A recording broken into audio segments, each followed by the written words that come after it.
He's a man with a message, trying to appeal to our very worst instincts. No more savage black crime! Hal Turner markets his message of hatred at white supremacist rallies and on his internet radio show. Welcome to the Hal Turner Show. I say publicly what most folks already know and think, but dare to do so only in private.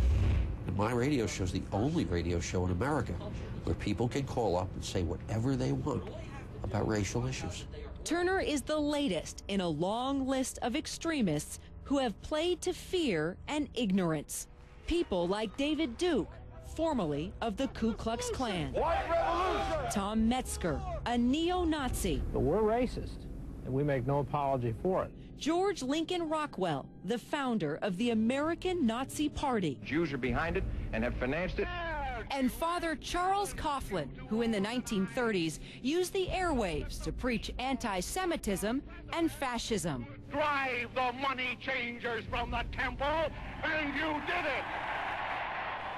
They have laid the groundwork for Turner and his contemporaries. Mark Potok of the Southern Poverty Law Center tracks violent extremist groups. Hal Turner is, first of all, a straight-up neo-Nazi. He's kind of a sole ideologue, but he is very much the violent public face of the white supremacist movement. It's difficult for me to believe that any relatively sane person could listen to Hal Turner and think anything but the man's a maniac. Listen to what he's actually proposing. You might be wondering why we'd even give Turner the publicity. We asked ourselves that question, and we asked Mark Potok. When you get a guy like Hal Turner, who is out there in public, who's spouting his incredible vitriol, you know, it's actually preferable, or at least it could seem preferable, to have him where you know where he is, you know what he's doing, you can see the effect he's having or not having on the movement, than, God forbid, you know, running around in dark alleys and planning something that really could leave people hurt, seriously dead. And so I sat down face to face with Hal Turner. Who is Hal Turner? Talk radio host from metropolitan New York City that smashes political correctness every Wednesday night. Come on now, you're a little more abrasive than that. Well, sure, I have to be, because political correctness in America today is a fanatical ideology, and it requires fanatical ways of punching through it. A lot of people call it hate, racism, bigotry. Brown-skinned animals! Turner says his racist beliefs were born when Republican voters in New Jersey passed him over as a congressional candidate in favor of a Latino woman. I am being discriminated against because I'm white. So you're bitter? I am offended that the culture that developed and built and paid for this country is now being put at the back of the bus, so to speak, because for some reason or another, all these lower cultures and lower races are more important, and I find that disgusting. So the choice is yours, Black Kalamazoo. Are you going to rein in your criminal hoodlums, or are you going to find them swinging from a rope?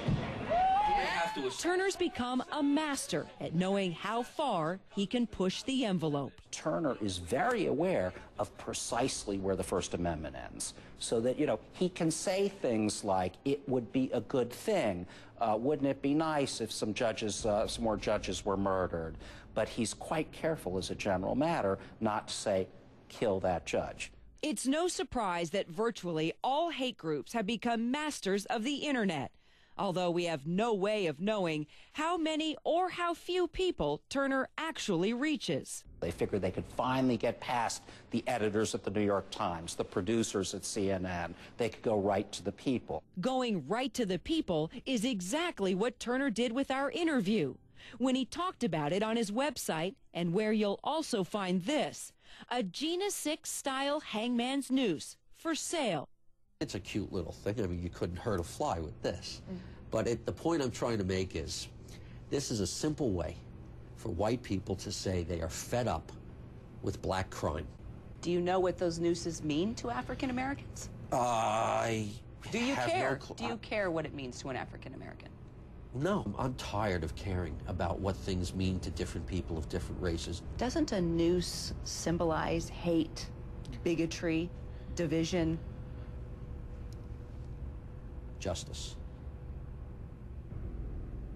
What do you mean, justice? That's what a noose symbolizes. Justice.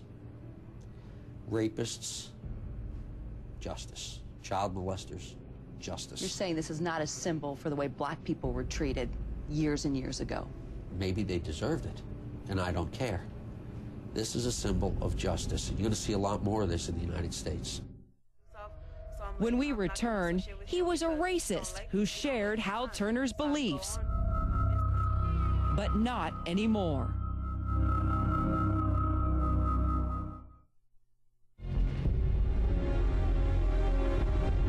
Okemah, Oklahoma, May 25th, 1911. Black men weren't the only victims of the noose. Laura Nelson and her 15-year-old son, L.W., were hanged from a newly constructed bridge.